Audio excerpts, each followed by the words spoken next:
तो षटकारकों में कल जो है वो हम संप्रदान शक्ति के ऊपर बात कर रहे थे। तो संप्रदान में क्या है कि सिहनी का दूध स्वर्ण पात्र में ही टिकता है। उसी प्रकार जगत में महान उत्तम ऐसा जो अतीन्द्रिय आनंद का पात्र भी उत्तम ही है। कौन सा पात्र है?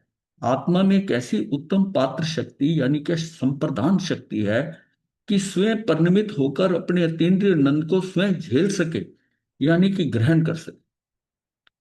कई बार देखा होता है ना, जो ज्ञान होता है ना, आदमी अपनी पात्रता से बहुत ज्यादा ज्ञान एकत्रित कर लेता है, तो वो क्या है, वो छलकने लग जाता है। कई बार प्रॉब्लम भी हो जाती है। इसलिए अपनी पात्रता जो है, सबसे बड़ा क्या है चीज है कि अपना पात्र बड़ा करते रहे। बाकी चीजें जो आएंगी ना उसके साथ ही। तो ये उसी बात को यहाँ कहा गया है कि सिंहनी का दूध जो है ना, शेरनी का दूध जो है, वो सोने के बर्तन में टिक सकता है। उसी प्रकार जगत में महान उत्तम ऐसा जो अतीन्द्रिय आनंद है, ये जो आनंद है, आनंद का पात्र भी उत्तम ही है। कौन सा पात्र है? आत्मा में एक ऐसी उत्तम पात्र शक्ति है, ये संप्रदान शक्ति, कि स्वयं परिणमित होकर अपने अतीन्द्रिय आनंद को स्वयं झेल सके, यानी कि उसको ग्रहण कर सके, वो उसे ग्रहण सके कर सके। तो जिस जीव में ऐसा अतीन्द्रिय आनंद, हमने ये देखिए बात पहले जानी हुई है कि एक जो होता है ना इंद्रिय जन्य सुख, इंद्रियों के द्वारा जनित है। इंद्रियों के द्वारा जो जनित है उसको हम क्या कहते हैं? इंग्लिश में कहते हैं प्लेजर। प्लेजर, ये जो है, दोनों में फर्क है। शरीर के स्तर पर, इंद्रियों के स्तर के ऊपर वो जो फील होता है वो प्लेजर है, मोमेंटली है, एक पर्टिकुलर है। और जरूरी नहीं कि हर बार ही वैसा हो। उसी सिचुएशन में आपका प्लेजर खत्म भी हो सकता है अगर बार बार ऐसा हो। ये जो आनंद है, आनंद का जो है ऐसा कुछ नहीं है कि आज हमें आनंद से, मतलब आनंद में आनंद नहीं आए और कल को आ जाए, ऐसा नहीं है। या कल नहीं आए, ये आनंद आनंद ही है, क्योंकि ये आत्मा का है। उसमें इंद्रियों के साथ क्या है कि वो जो सुख आ रहा है वो सारा जड़ है। ये जो अतीन्द्रिय आनंद कब आता है? जिस समय की अतीन्द्रिय ज्ञान होता है। फर्स्ट चीज तो क्या हमने जाना था कि अतीन्द्रिय ज्ञान होता है। अतीन्द्रिय ज्ञान क्या होता है?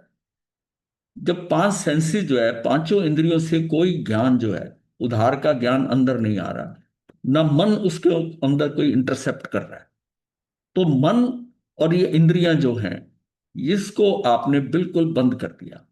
अब जो आपका जो है ना ज्ञान जो है, वो आपका आत्मा का अपना ज्ञान है, जिसमें कोई गे, जो पौद्गलिक गे जो हैं, इन इंद्रियों के द्वारा हमारे अंदर आ रहे हैं। दृश्य आ रहे हैं, सुगंध आ रही है, रस आ रहे हैं, शब्द आ रहे हैं, वो सारे बंद कर दिया। तब हमारा पूरी एकाग्रता अपने आत्म प्रदेश में और आत्मा में निकला है। वो क्या है? आत्मा। तो उस आत्मा के साथ इंडिविजुअली, क्योंकि जिस समय मेरी दृष्टि कहीं और जा रही है तो मेरा कार्य ही नहीं होगा। मुझको स्वयं को खुद देखना है। अतीन्द्रिय सुख के लिए अतीन्द्रिय ज्ञान जो होता है, अतीन्द्रिय ज्ञान किसको होता है? जो स्वयं स्वयं को देखता है। ये इंद्रियों से तो देखा नहीं जाएगा। तो देखने वाला कौन है? देखने वाली आत्मा है। देख किसको रहा है? वो भी आत्मा है। तो आत्मा ने आत्मा में देख रहा है। तो इसके बीच में कोई फिल्टर नहीं है, कोई बाधा नहीं है, कोई बाधा नहीं। और अगर बाहर से कोई चीज आती है तो वो सारा ज्ञान जो है ना, वो हिल जाता है। कैसे हिल जाता है? जैसे एक तालाब बिल्कुल शांत है और किसी ने एक हल्का सा पत्थर कंकड़ उसमें डाला, कितनी लहरें उठती। अब उसमें आप चेहरा देखने जाएंगे ना, चेहरा नहीं दिखाई देगा लहरों में। जब शांत होता है पानी तो उसमें दिखाई देता है चेहरा। यही बात है, उसमें कोई लहर नहीं आनी चाहिए था, बिल्कुल शांत, बाहर से कोई डिस्टरबेंस नहीं आती। तो ये आत्मा में एक ऐसी उत्तम पात्र शक्ति है। वो पात्र क्या है उसमें? कि स्वयं परिणमित होकर अपने अतीन्द्रिय आनंद को स्वयं झेल सके, यानी कि ग्रहण कर सके। जिस जीव में ऐसा अतीन्द्रिय आनंद झेलने की पात्रता जागृत हो, उसमें गुरु के प्रति विशिष्ट प्रकार की विनय भी प्रकट होती है। वो आनंद आता है ना, मतलब वैसे जो जीव इतना हल्का हो जाता है जिसमें वो, उसको अतीन्द्रिय ज्ञान आता है, अतीन्द्रिय सुख आता है, सुख आता है उसके साथ। उसका कई शक्तियां और जो है अन्य शक्तियां वो जागृत हो जाती हैं, उल्लसित हो जाती हैं, उछलती हैं। उसमें गुरु के प्रति विशिष्ट प्रकार का विनय भी प्रकट होता है। ज्ञानी के गुरु के प्रति अंतर से जैसा बहुमान आएगा, वैसा ज्ञानी को नहीं आ सकता। ज्ञानी के को, ये को होगा शब्द, ज्ञानी को गुरु के प्रति अंतर में जैसा बहुमान आएगा, अंदर गुरु के प्रति ऐसा भाव आएगा, इन्होंने क्या कह दिया, क्या समझा दिया। ये उस ये तब है जब गुरु के साथ वो ना प्राणों से जुड़ गया, कानों से नहीं। एक होता है स्थूलता से ग्रहण कर रहा है शब्द, गुरु बता रहा है वो जा। कई लोग बहुत जल्दी याद कर लेते हैं, एक बार उनके सामने बोला जाए तो पूरा उसको वैसे ही रिपीट कर देते हैं। पर इसका मतलब ये नहीं कि उनकी वो शक्ति है कि उनको वो आत्मसात भी हो गया। कोई ऐसा भी जीव है जिसको कि उतना जल्दी याद नहीं हुआ, पर जितने शब्द याद हुए वो सीधे ग्रहण करता जा रहा है उसको। मतलब उस ज्ञान को ना वो ब्लॉटिंग पेपर की तरह सौख लेता है, ऑब्जॉर्व कर लेता है। वो हो सकता है कि शब्दों में वैसा नहीं बता पाए दोबारा, पर वो ज्ञान उसके अंदर चला गया। कभी वो बताना चाहेगा तो अपने शब्दों में बता देगा, पर जैसा उसे बताया गया वो शब्दावली डिफरेंट हो सकती है, पर उसने उसका भाव समझ लिया। पहले अर्थ समझता है, फिर साथ में भाव समझता है। ये समझने का एक अलग तरीका है। जब हम किसी चीज को पढ़ते हैं, पढ़ना एक अलग है, जानते हैं पढ़कर, सुनते हैं किसी से, वो सारा अभी ऊपर ऊपर का है, स्थूल है, उसमें भी बहुत ऋषि। लेकिन जिसने उसको पकड़ लिया ना, पकड़ लिया उस ज्ञान को, वो उसके अंदर परिवर्तन लाए, वो परिवर्तन लेके आए। युधिष्ठिर को, उसने युधिष्ठिर क्यों कहता रहा द्रोणाचार्य को कि मुझे पाठ याद नहीं, सत्य का जो पाठ है उसको याद नहीं हो कि सत्य बोलना चाहिए। बाकी सबने याद कर लिया, तो उसमें ये हुआ कि उन्होंने ये सब ये कह रहे कि हमें तो एकदम याद हो गया, इसमें क्या ऐसी कोई खास बात, कोई छोटा सा सेंटेंस है। वो कहता मुझे नहीं हुआ, क्योंकि भावों से उसके अंदर नहीं ठहरा। जब तक वो उसको जानकर और तब भी झूठ बोल रहा है, सत्य बोल रहा है, तब तक उसका क्या फायदा। तब अंदर तो गया ही नहीं ना, चरित्र में गया ही नहीं। जब तक उसके चरित्र में नहीं हुआ, वो यही कहता रहा कि मुझे पाठ याद नहीं। और ये क्षमता थी कि उसके अंदर जो है धर्म, उसके अंदर जो सत्य, सत्य जो है, सत्य को युधिष्ठिर के साथ जोड़ दिया। तो उसने उस सत्य को कैसे समझा, समय जरूर लगा, पर उसने उसको समझ लिया उस सत्य को। तो ज्ञानी, ज्ञानी के गुरु के प्रति अंदर से जैसा अगर वो वाकई अंदर छुआ है और उसको अतीन्द्रिय सुख हुआ है, तो उसको गुरु के प्रति बहुमान आएगा ही आएगा। जिसके द्वारा वो प्राप्त हुआ है ना, वो क्योंकि अंदर फील हुआ है, उसकी भावनाओं में उसने उसको ग्रहण करा है, उनके प्रति वो नतमस्तक होगा ही होगा। वैसे अज्ञानी को नहीं। अज्ञानी जो होता है वो कहता ठीक है इन्होंने पढ़ाया, वो उसको सिर्फ एक शब्दों की तरह पढ़ रहा है। और जिसने उसको ग्रहण किया है, उसको उसका अलग ही, उसको उसका स्वाद आता है। यद्यपि निश्चय से गुरु अपनी आत्मा में से ज्ञान या आनंद निकालकर कहीं शिष्य को नहीं दे देते, और शिष्य की आत्मा कहीं ज्ञान या आनंद गुरु के पास से नहीं ले लेता। गुरु देते हैं और पात्र शिष्य लेता है, ये बात तो व्यवहार की है। ये बात व्यवहार की है कि गुरु देते हैं और पात्र लेता है। तथापि श्री गुरु के उपदेश द्वारा आत्म स्वभाव समझकर जहां शिष्य को अपूर्व आनंद की प्राप्ति हुई, वहां रोम रोम गुरु के प्रति अपार विनय से उसकी आत्मा, उसकी आत्मा में उछल पड़ता है। मतलब ऐसा फील होता है।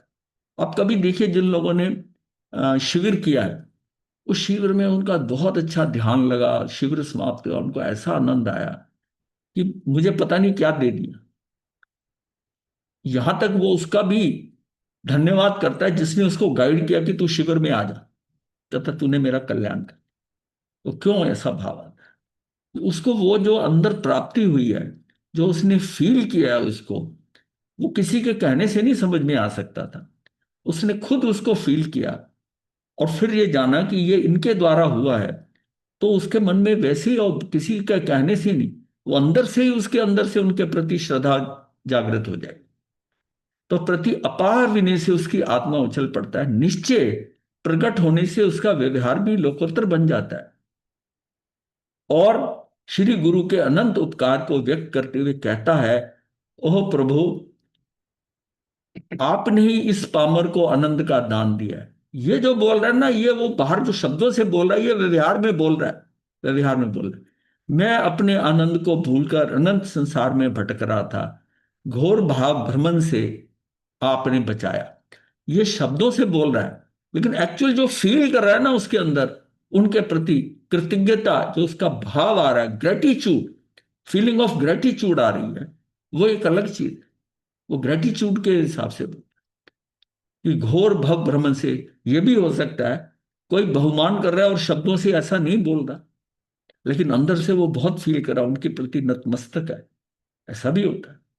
असली बात तो उसको अंदर फील करने की है, फीलिंग ऑफ ग्रेटिट्यूड आ रहा है कि नहीं। घोर भव भ्रमण से आपने बचाया है, आपके इस उपकार का बदला कैसे दें। इस प्रकार अपार विनय पूर्वक गुरु चरणों में अर्पित हो जाता है। निश्चय से साधक दशा में अरिहंत देव गुरु के प्रति ऐसा विनय आदि का व्यवहार सहज ही होता है। अब इसमें क्या होता है, कुछ लोग एक्सट्रोवर्ट होते हैं, गुरु जी आपने बड़ी कृपा की, ये करी, वो शब्दों में ऐसा ढेर लगाएंगे उनके ऊपर, अगर उनको बोलने का समय मिल जाए 5-7 मिनट, वो पूरे कसीदे पढ़ देंगे उनके बारे में। अंदर से कुछ भी नहीं होगा, उसके शब्द बताते हैं, शब्द बताते हैं, कॉल करती है आपने गुरुदेव बस क्या था, भटक रहा था मैं, ये सारा शाब्दिक होता है, वो शाब्दिक होता है।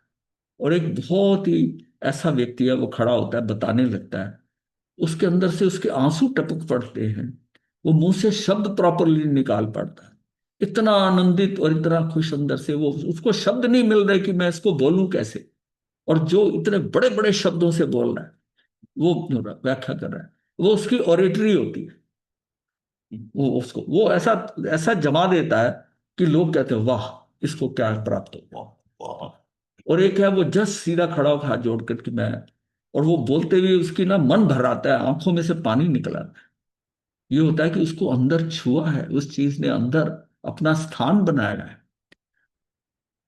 निश्चय से साधक दशा में अरिहंत देव गुरु के प्रति ऐसा विनय आदि का व्यवहार सहज ही होता है।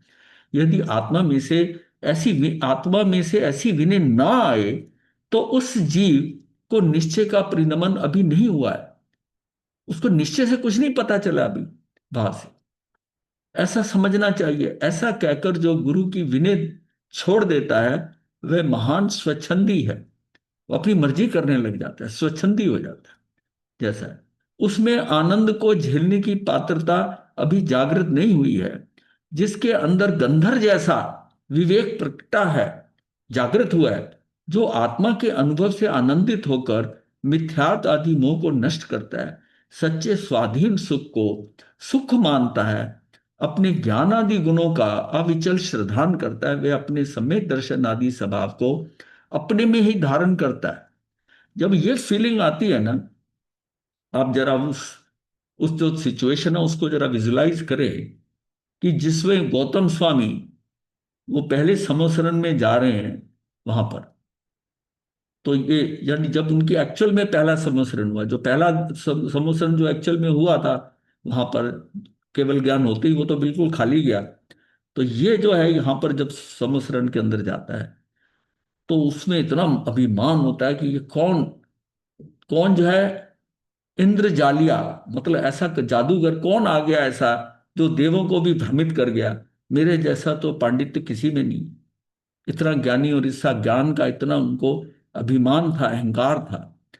और जैसे ही वो वहां पर मान स्तंभ को देखा समोसरन के, इतना सुंदर, वो देखकर उनका गलने लगा, वहां की वो पूरा रूप देखकर समोसरन का, वो पहली चोट थी उन पे। फिर वहां जाकर जब भगवान ने उन्हें कहा कि इंद्रवती को क्वेश्चन करा, और क्वेश्चन उन्होंने उसका ही क्वेश्चन, उसकी आत्मा के बारे में जो संदेह था वो बोल दिया, वो दूसरी चोट पड़ी, दूसरी चोट पड़ी।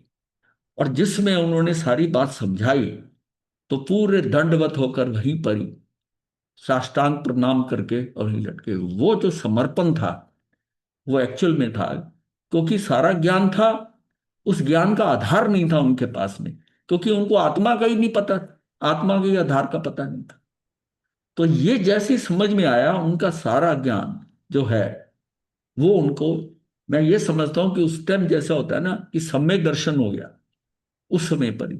तो उसमें हो सकता है शायद सुंदर और पूरा साष्टांग प्रणाम, और कोई युवा पोनी 500 शिष्यों के साथ उसी समय ही समर्पण भाव, समर्पण भाव। ये जो बात होती है ना, इस तरह का जो भाव आया कि इन्होंने क्या दे दिया और ये क्या है। जबकि समोसरन की एंट्री के टाइम पर उसको अपना मान ही इतना था, यहां तक कि जब उसका नाम लिया तो उसके मन में यही भाव आया कि मैं कितना प्रसिद्ध हूं, अगर मेरा नाम बोल दिया तो क्या खास बात है, मुझे तो सारी दुनिया जानती है। तब भी मान था।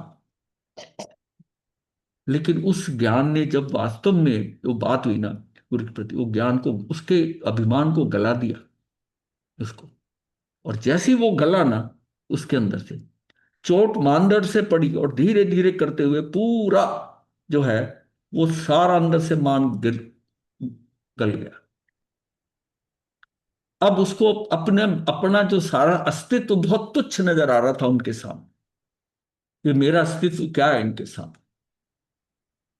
और जिसमें ऐसी स्थिति आती है ना, उसमें उसको उस क्या प्राप्ति हो जाती है कि उसको त्रिपदी का, वो उसका सारा ज्ञान हो जाता है। एक त्रिपदी को सुनकर ही उसको ज्ञान हो जाता है और वही गंधर्व बनता है।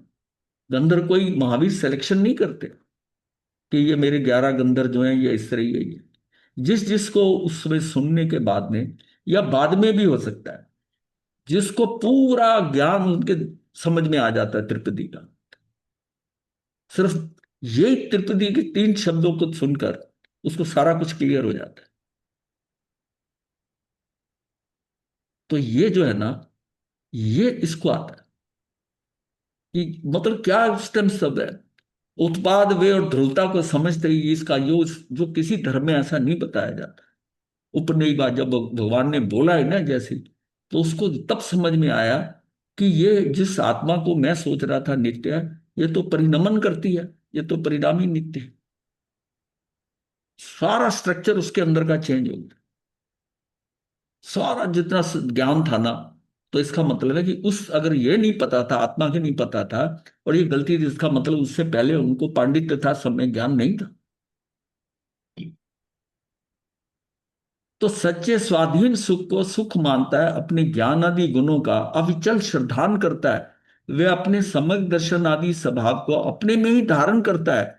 जिस प्रकार, जिस बार क्या है कि जो है कमल का फल जो है ना, कमल का फूल जो होता है? कतक फल है, है? फटकड़ी है। कतक फल। हाँ कतक, हाँ और ये भी है। हाँ। कतक फल फटकड़ी हाँ, मतलब। फटके कतक फल ठीक है। गुरुदेव वो फिटकरी निर्मली को कहते आपने हैं, एक बार, निर्मली। हाँ। फटकड़ी। हाँ। गुरुदेव एक बार आपने फिटकरी बताई थी, कथक हाँ हाँ फल। वही हाँ, वही फिटकरी, फिटकरी है। वही वही हाँ बता वो, रहा हाँ तो जल और कीचड़ को पृथक कर देता है। जो आत्मशक्ति को साधता है वो जीव भवसागर पार होता है। मतलब ये देखिए ना, अभी ना, चलो इस बात पे एक चीज ध्यान में आ गई कि एक होता है कि लोटस इफेक्ट कहते हैं। लोटस इफेक्ट क्या होता है कि जिसके ऊपर जो पानी से गीला ना हो और अपनी मिट्टी को खुद साफ कर ले, this is lotus effect. Lotus effect होता है इस इतनी सी बात ने, कि कीचड़ और जल में जो कमल का फूल होता है, इसके पत्ते के ऊपर पानी की बूंद ठहरती नहीं है।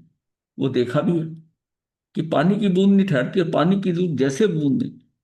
इसके ऊपर इतनी रिसर्च हुई है, इतनी रिसर्च हुई है कि ऐसा ये पत्ता किस चीज का बना है कि इसकी बूंद नहीं ठहरती। इसको कहते हैं कि वो लोटस इफेक्ट। वो लोटस इफेक्ट के ऊपर ये जो आज जो है ना, ये सुपर हाइड्रोफोबिक फैब्रिक बन गई। सुपर हाइड्रोफोबिक, इस पत्ते पे रिसर्च होते होते बूंद कैसे टिकती है, इतनी रिसर्च हुई है कि वो कपड़ा ऐसा बन गया है, जैसा पत्ता है, कि जिसके ऊपर पानी अगर गिरे तो पानी उस पर टिकता नहीं, कपड़ा गीला नहीं होगा, कीचड़ नहीं लगेगा, मिट्टी साफ हो जाएगी। मतलब ये इस तरह की फैब्रिक बना दी गई उस टेक्नोलॉजी, उस कमल के पत्ते को देखकर। मतलब ये पत्ते की, बाकी और भी तो पत्ते इतने हैं दुनिया में, हजारों तरह के फूल वनस्पतियां हैं, लाखों तरह की, उसमें से एक कमल का जो है, ये जो है फूल है, जो है, ये जो है ना, अब मैंने कहा शायद शब्द भी ऐसे मुंह से निकला है, तो कमल, कमल के बारे में, कि उसकी फैब्रिक जो बन गई है, ये जो नैनो फैब्रिक, नैनो, नैनो जो कहते हैं ना, मीटर का 1 अरबवां हिस्सा उस तंतु से, उस स्ट्रक्चर से वो फैब्रिक बनाई जाती है, जिससे कि जिससे कि उस पे बूंद पानी की टिके नहीं। फिर क्या हो गया, फिर इस टेक्नोलॉजी को पेंट में डाल दिया गया। अब ऐसे पेंट हो गए हैं कि घर की दीवारों पे लगाने से जब पानी गिरता है, साफ हो जाता है, उसमें कोई इफेक्ट नहीं होता, धूल भी उस पर कम चिपकती है। ये उस टेक्नोलॉजी को पेंट में डाल दिया। फिर ऐसे शीशे बन गए हैं, ग्लास बन गए हैं। बाथरूम में शॉवर का, शॉवर स्लाइडिंग ग्लास जो होता है, वो पानी की बूंदों से सारा भर जाता है, उसको साफ करने में दिक्कत होती है। उस टेक्नोलॉजी को उस ग्लास पे लगा दिया, ताकि उस पे पानी, शॉवर का पानी टिके ही नहीं, उसके ऊपर बूंद टिके ही नहीं। तो एक पत्ते की टेक्नोलॉजी आज इस पे इतना काम हो रहा है कि 200-250 प्रोडक्ट ऐसे बन गए हैं, जिसके कि जिससे कारण कि वो फैब्रिक जो है ना, वो कमल के पत्ते से बन। And this is called lotus effect. Lotus effect इसे कहते गुरुदेव, हैं। इनको कार में भी यूज करना चाहिए, कार हाँ, में कर रहे पानी हैं, ना कार टिके। में ग्लासेस, ग्लास बन रहे हैं, जैसे ऐसे शीशे हैं जिसको आपको साफ नहीं करना पड़ेगा। वाइपर की जरूरत नहीं। नहीं, साफ ही नहीं करना पड़ेगा, ऐसी टेक्नोलॉजी। वाइपर ही नहीं पेगी ना। हाँ, नहीं, उस पर डस्ट, पानी आएगा, बूंदे बन के जाएगा, मिट्टी भी साफ कर देगा, उसको आपने कुछ नहीं करना, टच नहीं करना। तो एक एक देखिए, रिसर्च जो होती है ना, कहाँ से वो चीज पकड़ती है और कहाँ पहुंच जाती, कहाँ पहुंच जाती। तो जल और कीचड़ को पृथक कर देता है, जो आत्म शक्ति को साधता है वह जीव भव सागर पार होता है। वो भव सागर को पार कर जाता है, जिसमें जो आत्म शक्ति को साधता है, ऐसी शक्ति जिसको कि ज्ञान और अज्ञान दोनों को, उसको समझ आ जाता है कि यह अज्ञान है, जल और कीचड़ को पृथक कर देता है। जैसे कि निर्मली जो है, फटकरी जो है, वो करती है, जल और कीचड़ को पृथक कर देता है। जो आत्म शक्ति को साधता है वो जीव भव सागर पार होता है। 45वीं जो है ना, इसके बाद में आती है अपादान शक्ति। अब हमने, कर्ता ने कर्म को करण से संप्रदान के लिए, अब अपादान आ गया। यह हमारी अपादान जो है, जिसमें से कर्म किया जाए वो ध्रुव वस्तु, जिसमें से किया जाए। तो ये कौन सी है, जिसमें से कर्म किया जाए वह ध्रुव वस्तु अपादान शक्ति, शक्ति या कारक है। अपादान शक्ति कह दो या कारक कह दो। उत्पाद वे रूप भाव क्षणिक है, उनका नाश हो जाता है। तथापि आत्मा का ध्रुव स्वभाव कहीं नाश को प्राप्त नहीं होता, वह तो ज्यों का त्यों स्थित रहता है। उस ध्रुव स्थायी भाव में से नया नया कार्य होता है। इस प्रकार ध्रुव रूप में स्थिर रहकर नया नया कार्य करने की आत्मा की अपादान शक्ति है। हम नया नया कार्य कर रहे हैं, उसमें से, उसी में से ही। तो हमारी अपादान इसमें क्या हुआ, कि अपादान मेरी आत्मा है। उत्पाद वे रूप क्षणिक भाव में से नया नया कार्य नहीं होता, किंतु ध्रुव स्थायी भावों में से नया नया कार्य होता है। ऐसे निर्णय में ध्रुव स्वभाव की दृष्टि से निर्मल निर्मल कार्य होता है। पर्याय का नाश होने पर भी आत्मा का नाश नहीं हो जाता, वह तो ध्रुव है। हम कहते हैं पर्याय का व्यय हो गया, उत्पाद हुआ, व्यय हुआ। और देखा जाए तो वो जो वस्तु है, पदार्थ है, वो तो वैसी की वैसी है। जब हम किसी चीज में हम कहते हैं कि अचेतन जड़ में भी हो रहा है उत्पाद, और प्रति क्षण उसमें उत्पाद व्यय और उसकी ध्रुवता भी है, तो हमें ध्रुवता तो नजर आ रही है ना, वो कि वो चीज वैसी की वैसी है। तो पर्याय का नाश होने पर भी आत्मा का नाश नहीं हो जाता, वह तो ध्रुव अपादान रूप स्थित रहकर नई नई पर्याय रूप होता रहता है। वो तो वैसी पर्याय उसका उस रूप होता रहता है। अज्ञानी को अपने ध्रुव स्वभाव की दृष्टि ना होने से उन संयोगों में कमी आने पर मानो मैं कम हो गया, अथवा पर्याय का नाश होने पर मानो कि मेरी आत्मा का नाश हो गया। इस प्रकार भय और आकुलता बनी ही रहती है। इसलिए मृत्यु का भय उसे बना ही रहता है। ज्ञानी को मृत्यु का भय रह रहा है। ज्ञानी तो जानता है कि मेरा मरण नहीं है, मैं तो ध्रुव रहने वाला हूं। संयोग के मतलब वो भी जो इस जन्म और मरण है, ये तो उत्पाद वे ही है। देखिए, जो जीव है इसके लिए हम जन्म मरण कह देते हैं, जो जड़ है उसमें हम उत्पाद वे कह देते हैं।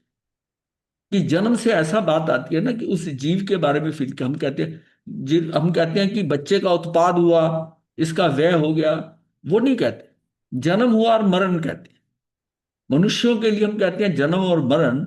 और वही चीज जो है वो जड़ के लिए हम कह देते हैं उत्पाद व्यय। क्योंकि उसमें कोई चीज प्रैक्टिकली चेतन का कोई पैदा नहीं हो रहा, लेकिन उत्पाद व्यय तो अचेतन में भी हो रहा है। इसको समझ। तो ये सारी जो सृष्टि है ना, ये कैसी परिवर्तनशील है, और इसमें क्या है, इसमें उत्पाद भी हो रहा है, व्यय भी हो रहा है, ध्रुवता भी है। तो प्रति समय का जो परिवर्तन आ रहा है, जो चीजें बदल रही हैं, वो उत्पाद व्यय के कारण बदल रही। उत्पाद व्यय के कारण बदल रही है। जो परिवर्तन आ रहे हैं बाहर में, वो उत्पाद व्यय के आ रहे हैं। प्रति क्षण जो बाहर हमारी चीजें बदल रही हैं, वो कैसी हैं, जो जितना दृश्यमान लोक है, इसमें जो परिवर्तन हो रहा है वो उत्पाद व्यय का है ना। हमारे बाल काले से सफेद हुए, ये उत्पाद व्यय के कारण ही है ना। जो चीज उत्पन्न हुई है वो समय के अनुसार उसका व्यय होता जाता है। कैसे ग्रेजुअली वो पहले की काले से ग्रे हुए, ग्रे से फिर सफेद होते हैं। वो धीरे धीरे धीरे उसमें परिवर्तन। एक्चुअल में वो काला पड़ना प्रति समय घट रहा है, हमें विजिबल नहीं होता। जब हमें विजिबल होने लगता है तो फिर हम 1 या 2 महीने बाद देखते हैं, तब हमें नजर आता है कि हाँ, ये थोड़े और सफेद हो गए। लेकिन हो तो सब कुछ प्रति समय हो रहा है। इसलिए मृत्यु का भय उसे ही बना रहता है, अज्ञानी को ही बना रहता है। ज्ञानी तो जानता है कि मेरा मरण नहीं, मैं तो ध्रुव रहने वाला हूं। संयोग के कम होने से मेरा कुछ कम नहीं होता। संयोग में या नष्ट होती हुई पर्याय में मैं अपना सम्यक दर्शन आदि कार्य नहीं लेता, इसलिए वह मेरा अपादान नहीं है। ध्रुव स्थायी अपने स्वभाव में ही मैं अपना सम्यक दर्शन लेता हूं, इसलिए मेरी आत्मा ही मेरा अपादान है। मेरा कोई अपादान और नहीं है जिसमें कि मुझे मिले। ये मेरी आत्मा ही मेरा अपादान है। कोई भी संयोग ध्रुव नहीं रहते। जो संयोग है वो हटेगा, वियोग होगा। शरीर हमारा ये संयोगी है, ये संयोगी है। तो ये ध्रुव नहीं रह रहा, ये ध्रुव नहीं रहेगा। विकारी भाव भी ध्रुव नहीं रहते। वह सब बदल बदल जाने पर भी मेरा उपयोग स्वरूप आत्मा ध्रुव रहता है। इसलिए मेरी आत्मा ही मुझे शरणभूत है। शुद्ध आत्मा के अतिरिक्त अन्य सब अध्रुव होने से अशरण है, इसलिए आश्रय करने योग्य नहीं है। आत्मा का ध्रुव स्वभाव ज्ञान आनंद से परिपूर्ण है, उसमें से विकार नहीं आता। विकार तो पर्याय का क्षणिक भाव है। ये बात तो सबको समझ आ चुकी है। आत्मा ध्रुव स्वभाव ज्ञान आनंद से परिपूर्ण है, उसमें से विकार नहीं आता। विकार तो पर्याय का क्षणिक भाव है। और विकारी पर्याय जब उसका व्यय होता है, तब भी वो विकारी होकर व्यय नहीं होता। जब आत्मा आत्मा के उसमें मतलब यह है कि द्रव्य में से पर्याय उठती है, तो वो उसमें जो है अपने स्वभाव से उठ रही है, वो शुद्ध ही है। उस क्षण के अंदर जब उसकी बाहर की तरफ दृष्टि जाती है पर में, वो अशुद्ध होती है, यानी कि विकारी होती है। और जिसमें उसका व्यय होता है, उसमें फिर वो शुद्ध है। नहीं तो अगर हर पर्याय इस तरह अशुद्ध पर्याय उसके अंदर व्यय होता जाए, तो जो आपका द्रव्य है वो भी किसी दिन अशुद्ध हो जाना चाहिए था। अशुद्ध अशुद्धता उसके एक जस्ट मोमेंट पे है दृष्टि में, वो बाहर का बाहर ही है, उसको उसको पर पे। और वही जो पर्याय है, वो मेरी आत्मा की तरफ चली जाए, मैं अंदर करके आत्मा की तरफ देखने लग जाऊं, तो क्या है, तो विकार थोड़ी आएगा। मेरी शुद्ध पर्याय होगी, मेरी स्वभाव पर्याय होगी। कार्य उसमें होना है। एक्चुअल में वो पर्याय जब बाहर जाती है ना, वो मतलब यह है कि हम भटक गए। वो एक्चुअली पर में जाने का मतलब है कि हम भटक गए। वो भटकाव है, भटकाव है। क्योंकि अभी बाहर आकर्षण है, व्यक्ति वस्तु परिस्थिति स्थान में इतना आकर्षण है बाहर कि वो मैं मतलब अंदर अंदर तो मैं जबरदस्ती रुकता हूं। बाहर की तरफ तो ये दौड़ ही रहा है, अपने आप ऑटोमेटिकली दौड़ रहा है। क्योंकि इंद्रियां जो हैं, इंद्रियों का सारा खेल बाहर है, तो इंद्रियां तो बाहर दौड़ेंगी, और मन उनके साथ खिलाड़ी है। मन भी वैसे ही करता है। ये जब तक शांत नहीं होंगे, ये वहां से हटेंगे नहीं, तब तक वो अंदर नहीं जाएगा। या तो ये ज्ञान से होता है, या कोई वज्रपात हो जाए। वज्रपात हो जाए ऐसा कि वो बाहर से टूट जाए, तब वो अंदर चला जाता है। अब श्रेणी की वो जो रानियां थी 10, जब 10 पुत्र, मतलब ये पुत्र मर गए, ये सोच के कि सारे सारे पुत्र हमारे मर गए, उनको लगा कि हमारा तो संसार बाहर खत्म ही हो गया। कैसे अंदर गई है, जिसमें उनको बाहर निकलने का, बाहर बाहर कुछ ठीक ही नहीं लग रहा। ये होता है वज्रपात। बाहर से ऐसी चोट पड़ी है कि बाहर वो ठहरना ही नहीं चाहती, बाहर से नफरत से हो गई है। बाहर ऐसी, अंदर की, बाहर की दृष्टि होती कि मेरा उसमें कुछ नहीं है, बाहर ये सारा संसार झूठा है, ये फीलिंग आती है। तब वो छूटता है, वरना नहीं छूटेगा, बड़ा मुश्किल है छूटना। उसका बहुत आकर्षण है, क्योंकि वो सारा कुछ विजिबल है ना, रंगीन है, इतना रंगीन है, इतना वैरायटी है। तो इंद्रियां भी उससे, मतलब इंद्रियां आनंदित हैं, सब कुछ हम ले रहे हैं, हम ये सारा कुछ इकट्ठा कर रहे हैं बाहर। जो ये सारा खेल क्या पुद्गलों का खेल है, और इसके अंदर क्या कि मूर्त है और रंगीन है, हमें अच्छा लग रहा है। आंखें बंद करके अंदर बैठना हर एक किसी को सुहाता नहीं है। हमने देखा, छोटे बच्चों को आंखें बंद करा के देखा, उनकी आंखें खुल जाएंगी, और थोड़ी देर देखना, फिर एक आंख उठा के देखते हैं कि कोई देख तो नहीं रहा। ध्यान करते हुए देखा है मैंने, वो बच्चे, ज्यादातर बच्चों की आंख खुलती है। बहुत कम बच्चे हैं जिनको अभ्यास हो, वो शांत होकर आंखें बंद करके बैठते, क्योंकि बाहर उनको सब कुछ चहल पहल नजर आ रही है, भाग दौड़ नजर आ रही है।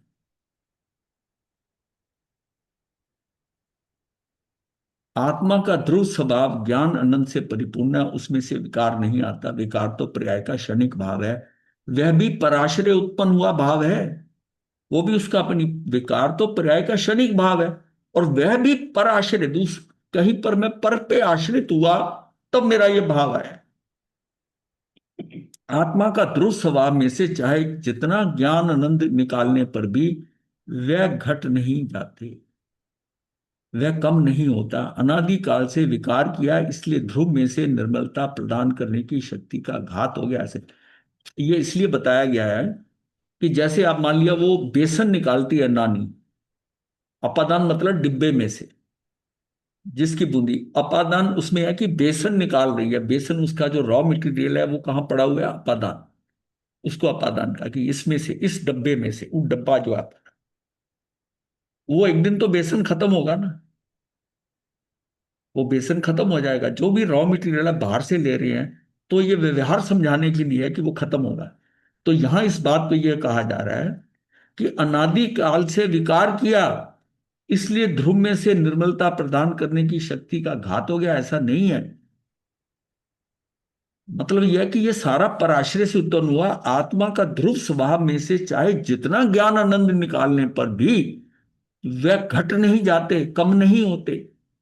आत्मा में जो ज्ञान है, आनंद है, हमारा जैसे बाहर में डब्बे में बेसन तो खत्म होगा, रॉ मटेरियल आटा भी उस डब्बे में से खत्म हो जाएगा, लेकिन इसमें खत्म होने वाली बात नहीं है। आत्मा में, आत्मा का ध्रुव स्वभाव में से चाहे जितना ज्ञान आनंद निकालें पर भी वे घट घट नहीं जाते, कम नहीं होते।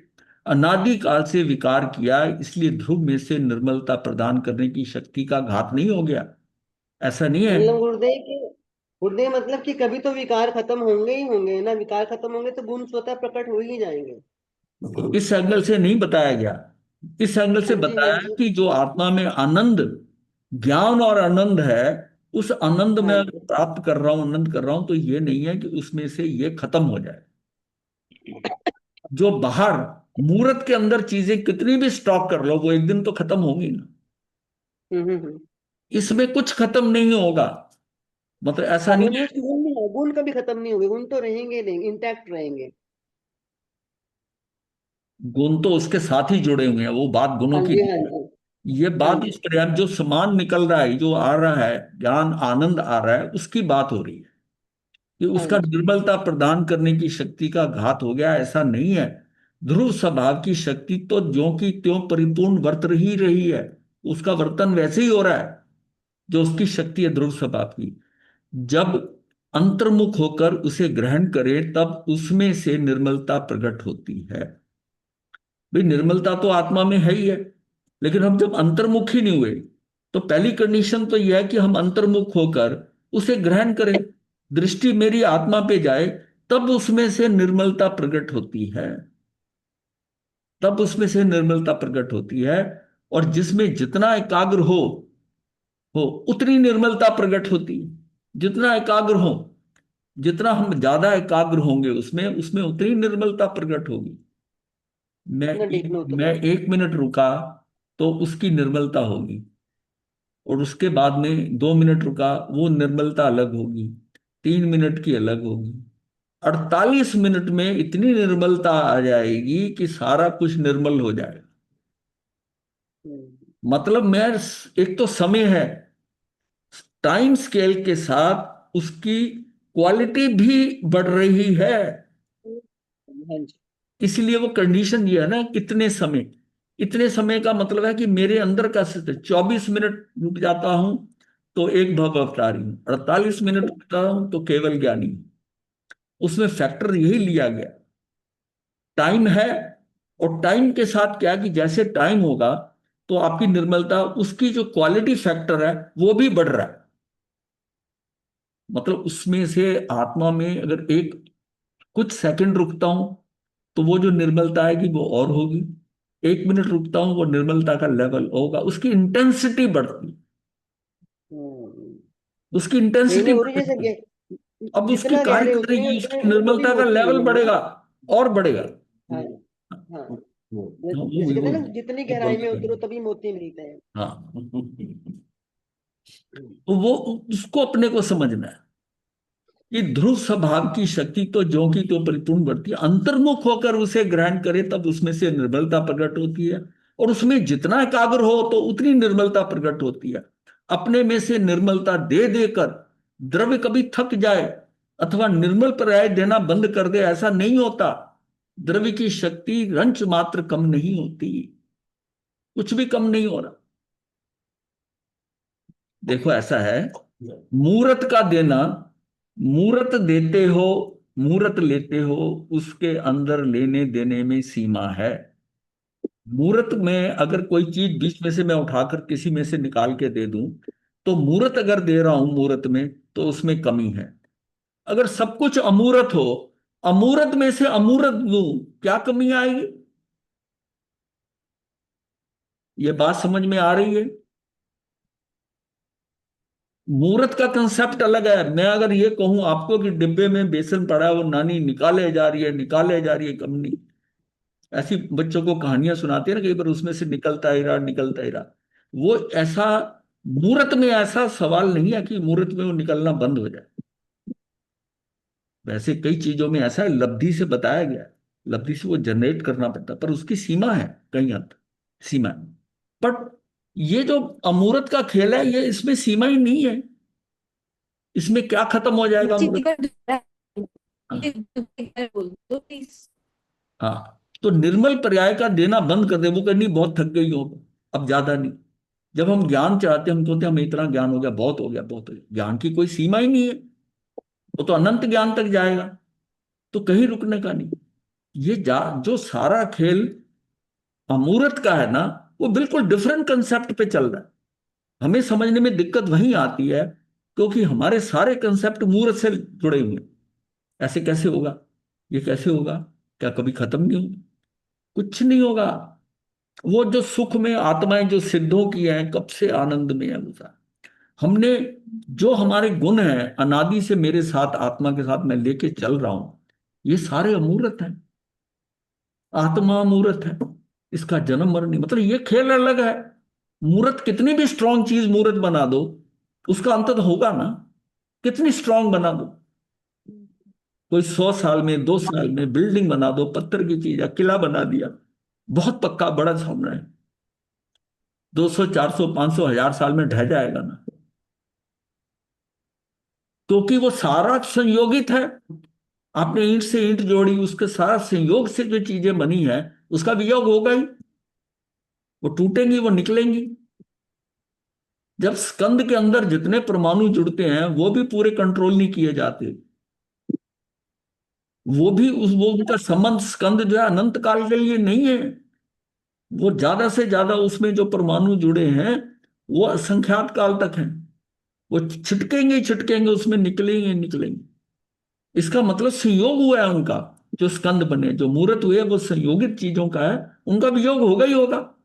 किसी का जल्दी होता है, किसी का बाद में होता है।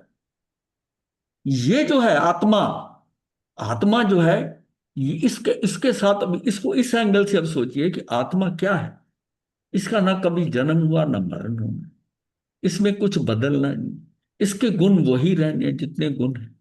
इसके अंदर मेरे अनंत ज्ञान दर्शन सुख वीर, पर इस तरह से मैं उसको लिए चल रहा हूं, अभी वो ज्ञान तक पहुंचा नहीं, पर वो थोड़ी है इतनी देर करते करते ये खराब हो गए, ये बासी हो गए, ये मुरझा गए।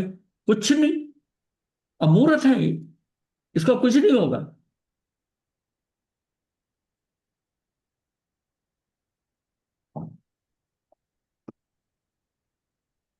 आत्मा का स्वभाव ऐसे अपादान रूप है कि उसमें से निर्मल पर्यायों की पूर्ति होती ही रहती है। आत्मा में शुद्धता का ध्रुव अपादान होने का स्वभाव है, ये तो उसका स्वभाव है शुद्धता, परंतु अशुद्धता का ध्रुव उपादान होने का स्वभाव नहीं है।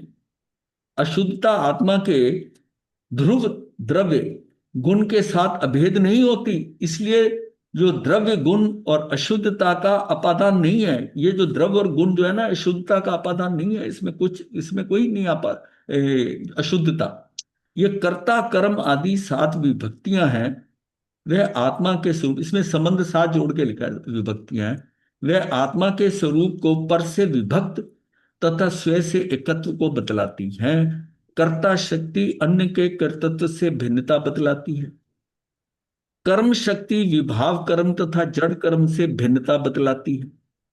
करण शक्ति अपने स्वभाव को ही साधन बतलाकर अन्य साधनों से भिन्नता बतलाती है। संप्रदान शक्ति भिन्न संप्रदान का अभाव बतलाती है, और अपादान शक्ति अपने से भिन्न अन्य अन्य अपादान जो है उनसे पृथक बतलाती है, और संबंध शक्ति पर के आश्रय से रहितपना बतलाकर स्वयं में एकता कराती है। इस प्रकार आत्मा की ये शक्तियां आत्मा को पर से भिन्न बतलाकर स्वभाव में एकता कराती। ये बात समझ में आ गई? नहीं तो मैं दोबारा कर देता। कर दो जी दोबारा एकदम। करा दो महाराज जी, बिकॉज बीच अच्छा। में ना नेटवर्क इशू हो गया था।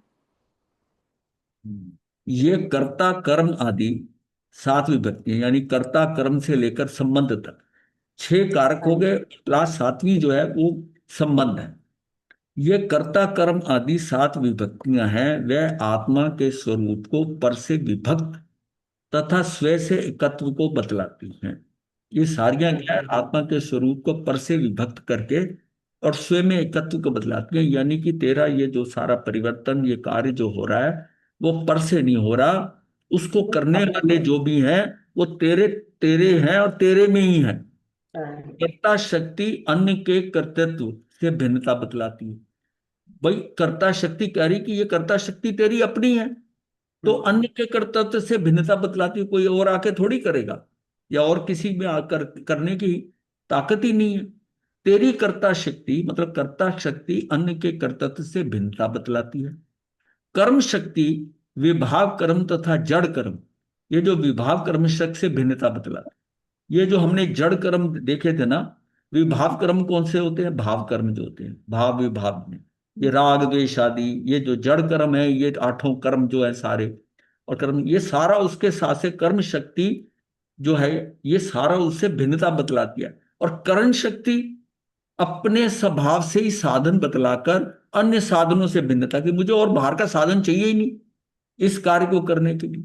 ये मतलब आत्मा का पूरा बताया कि ये आत्मा जो है जब कार्य को करेगी, मान लिया वो कार्य उसका सम्यक दर्शन का है या केवल ज्ञान का है, उस समय उसकी स्थिति में कैसे आत्मा करता है, कर्म है, वो सारा चीजें जो पाएगी, उसके अंदर ये सातों विभक्तियां कैसे कार्य करेंगी ये बताया जा रहा है।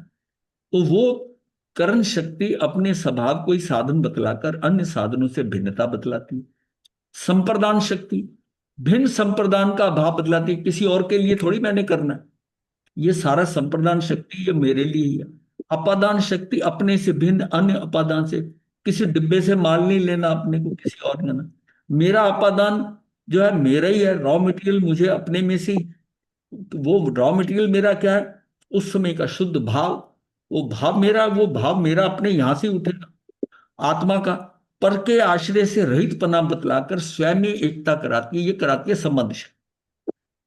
छह का बताकर संबंध शक्ति जो है उसको इसलिए जोड़ा है कि ये संबंध शक्ति क्या, ये कैसा संबंध है कि ये पर से संबंध तोड़वाकर स्वयं में संबंध पक्का करती है। संबंध शक्ति पर के आश्रय से रहित पना बतलाकर स्वयं में एकता कराती है। इस प्रकार आत्मा की ये शक्तियां आत्मा को पर से भिन्न बतलाकर स्वभाव में एकता कराती। अगर मुझे ये समझ में आ जाए, शक्तियां मेरे पास हैं, करना सब मेरा मेरे अंदर ही है, मुझे बाहर से कुछ नहीं लेना, कुछ भी नहीं लेना, मुझे किसी चीज की आवश्यकता ही नहीं है बाहर से। इस प्रकार आत्मा की ये शक्तियां आत्मा को पर से भिन्न स्वभाव में एकता करे। आचार्य देव ने समय सार के प्रारंभ में पूर्व रंगाधिकार की गाथा 5 में आत्मा को अनेक प्रकार से स्वभाव से एकत्व रूप तथा परभावों से अत्यंत विभक्त रूप बतलाकर भव्य जीवों पर महान उपकार किया है। ये उसमें ये जो पहला अधिकार है ना शुरू होता है ज्ञान का, उससे पहले एक तो ये है पूर्व रंगाधिकार। ये जो है कई जगह इसके नहीं बात की जाती, उसको उसी में जोड़ दिया गया है, कई जगह इसको अलग करके बताया गया। पूर्व रंगाधिकार जो है, पहले के रंग क्या है वो सारा वो जो बताया गया, उसमें उसने स्वभाव से एकत्व रूप तथा पर भावों से अत्यंत विभक्त रूप बतलाकर भव्य जीवों पर महान उपकार किया है। यहाँ आत्मा की ज्ञान आदि का अपादान आत्मा स्वयं है। मतलब आत्मा के ज्ञान आदि का अपादान यानी कि उसका जो रॉ मटेरियल जो है ना, अपादान जो है वो कहाँ है, आत्मा स्वयं ही है। आत्मा से भिन्न अन्य कोई अपादान नहीं है। ऐसा कहकर आत्मा का एकत्व विभक्त स्वरूप बतलाया है। जिसमें से ज्ञान आए उसे अपादान कहा जाता है। जैसे डब्बे में से बेसन आया था, इसमें से ज्ञान आए उसे अपादान कहा जाता है। क्या ज्ञान शरीर में से आता है? नहीं। इसलिए शरीर ज्ञान का अपादान नहीं है, शरीर में से नहीं आता। क्या वाणी या शास्त्र में से ज्ञान आता है? नहीं। इसलिए वाणी या ज्ञान का अपादान नहीं है। क्या राग में से ज्ञान आता है? नहीं। इसलिए वो भी ज्ञान का अपादान नहीं है। आत्मा में से ज्ञान आता है, इसलिए आत्मा ही ज्ञान का अपादान है। उसका रॉ मटेरियल आत्मा का ज्ञान जो अपादान है ज्ञान, वो ज्ञान मेरा कहां से आ रहा है? वो आत्मा से आ रहा है। देखो ये महान स्वामित्व, मैं कितना बड़ा स्वामी हूं, मुझे किसी की कोई जरूरत ही नहीं। मैं कितना मतलब महान हूं ना, मुझे किसी का कुछ नहीं चाहिए, किसी की कोई हेल्प नहीं, किसी की कोई हेल्प नहीं चाहिए। जो कुछ है मेरे पास, जो कार्य हो रहा है वो मेरा स्वयं का, मेरे द्वारा मेरे में हो रहा है, मुझे किसी की आवश्यकता नहीं। इतनी स्वतंत्रता जीव को दी, इतनी जीव की स्वतंत्रता है। और हम प्रैक्टिकल लाइफ में देखें, हम कितना दूसरों पर निर्भर करते हैं। अकेला कहीं जाने नहीं चाहते, शॉपिंग भी करनी है, खेलने भी जाना है, कोई साथ होना चाहिए। जीवन जीना है उसके लिए भी साथी चाहिए। मतलब हम साथ को ही ढूंढते रहे। इसलिए इसका इसका जो है ना, इसके इसके ऊपर ध्यान ही नहीं गया, बाहर की साथ रहे। जिसने इसका साथ कर लिया आत्मा का, उसका कल्याण हो गया। जब तक हम इसका साथ नहीं करेंगे और बाहर से छूटेंगे, इसके साथ जो है सही साथ तभी होगा जब बाहर से छूटेंगे। द्रव्य से ना, सिर्फ भावों से तो छूट जाए, भावों से छूटना है। मतलब जब आपको ये फीलिंग आ जाएगी, ये दुनिया मेरे किसी काम की नहीं है। ये दुनिया मेरे किसी काम की नहीं, किसी काम की नहीं। ये अंदर पक्की हो जाए फीलिंग, ये किसी काम की नहीं।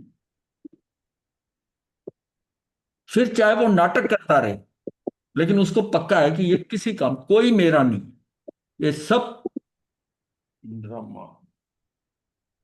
ये सब क्या है, बाहर सारा क्या है, सब स्वार्थी। धूर्त है।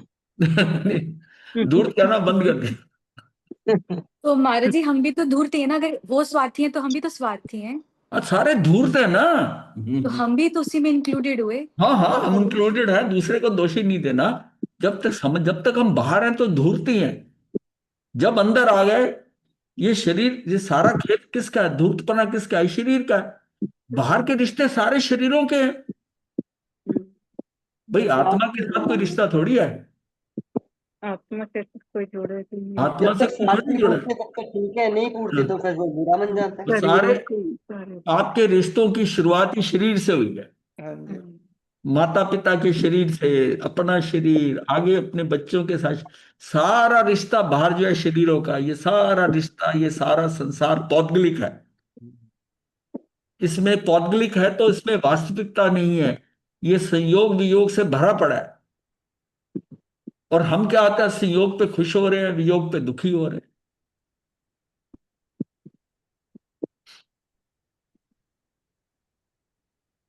इसलिए शरीर ज्ञान का अपादान नहीं है। क्या वाणी या शास्त्र में से ज्ञान आता है? नहीं, इसलिए वाणी या ज्ञान अपादान नहीं। क्या राग में से ज्ञान आता है? नहीं, इसलिए भी ज्ञान का अपादान नहीं। आत्मा में से ज्ञान आता है, इसलिए आत्मा ही ज्ञान का अपादान है। आत्मा में से ज्ञान आता है, ज्ञान ही आत्मा, आत्मा ही ज्ञान है। देखो ये महान स्वामित्व, आप सम्राट हो अपने, अपना ध्रुव स्वभावी महान स्वामी है। अंतर्दृष्टि ने अपने ध्रुव चिदानंद स्वभाव का ही स्वामित्व स्वीकार किया है। उसी में से शक्ति का सामर्थ्यता प्रकट होती है, जो कि सम्यक दर्शन आदि का रक्षण और पोषण करती है। अपने में से जो निर्मल पर्याय प्रकट हुई, वह अपने में से ही देता है। इस प्रकार आत्मा स्वयं ही अपना महान स्वामी है, स्वयं स्वयं ही अपने योग क्षेम का करता है। अपना भला बुरा जो भी है उसका उसका करता वही है। आत्मा के ध्रुव स्वभाव से हटकर वृत्ति का भाई में भटकना संसार की खान है। आत्मा का ध्रुव स्वभाव है, मोक्ष की खान है। अब ये बताया गया है कि स्वभाव से हटकर, आत्मा से हटकर वृत्ति का, हमारी वृत्ति जो है वो बाहर में भटके, ये क्या है? ये संसार की खान है। और आत्मा का ध्रुव स्वभाव ये मोक्ष की खान है। इसलिए बाह्य पदार्थों से अत्यंत भिन्नता जानकर अपने चिदानंद ध्रुव स्वभाव में एकता कर कर वही धर्म है, वही मोक्ष है। आत्मा स्वयं अपने धर्म का अपादान है। ये धर्म, अपने धर्म का यही अपादान है।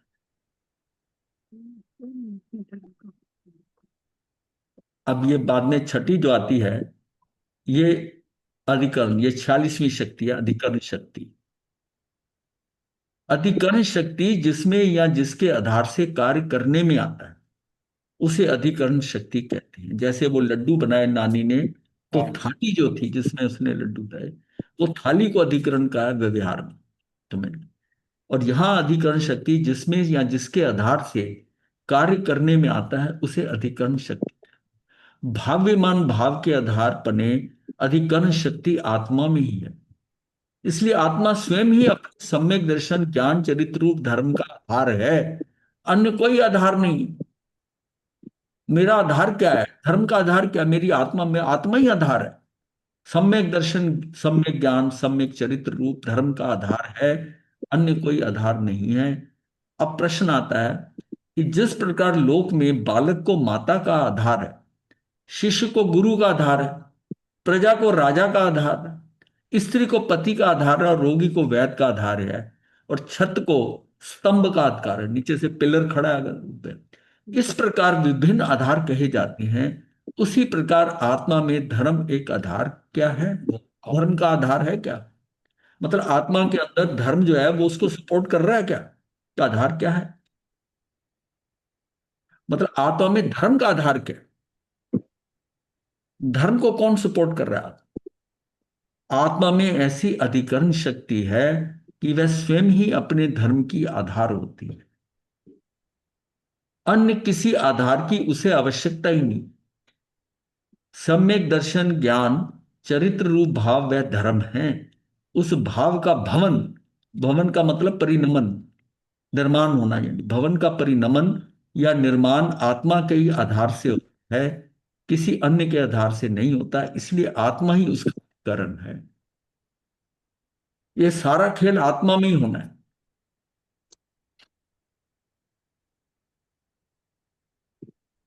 आत्मा के सम्यक दर्शन का आधार कौन है? आत्मा में जो सम्यक दर्शन होता है, यानी आत्मा के सम्यक दर्शन का आधार कौन है? अधिकरण ही सम्यक दर्शन का आधार है। परमार्थ यानी कि निश्चय से आत्मा स्वयं ही अपने को ज्ञान देता है।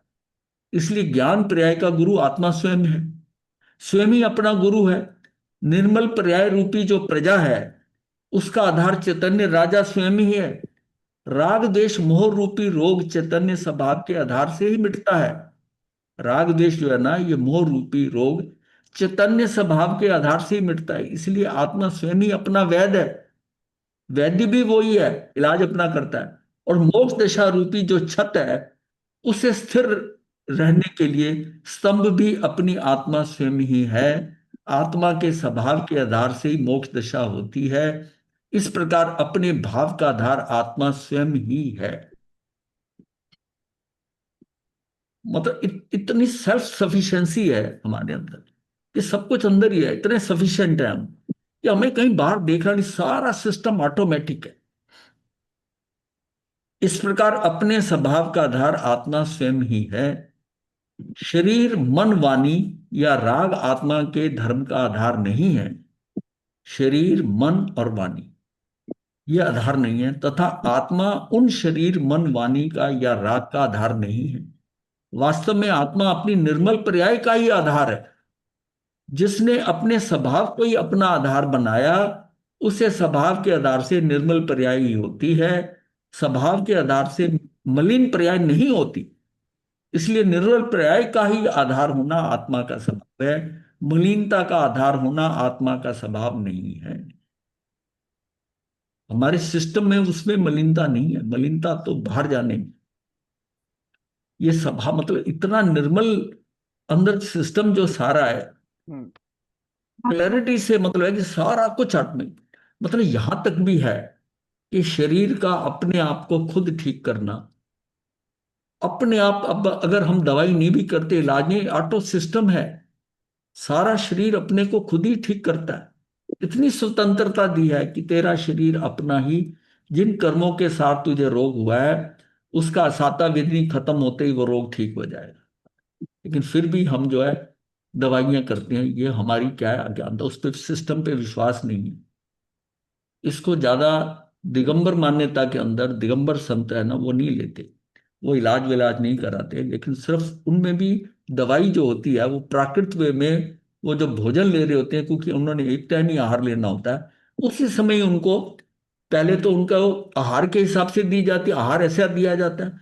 और नहीं तो फिर अगर कुछ देना है उनको तो आयुर्वेद के हिसाब से कुछ है, वो उसी चीज को उसी में डाल के दे देते हैं। वो किसी हॉस्पिटल में या किसी सर्जरी में इसमें नहीं जाते, इन्वॉल्व नहीं होते, क्योंकि वो कहते हैं सिस्टम सारा, ये भी सिस्टम अपने आप ठीक करने वाला है। और ये मतलब इस बात के ऊपर भरोसा नहीं होता।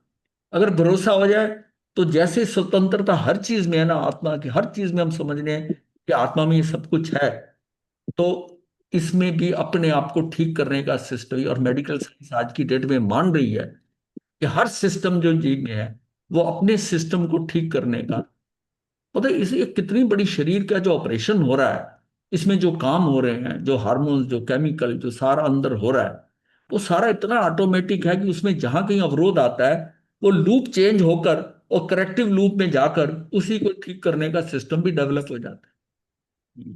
डॉक्टर अमिता ठीक है? गुरुदेव मैं आप इतना अच्छा बता रहे हो, मेरे को भी नहीं, मतलब मैं तो आपसे ही सीख रही हूँ अभी।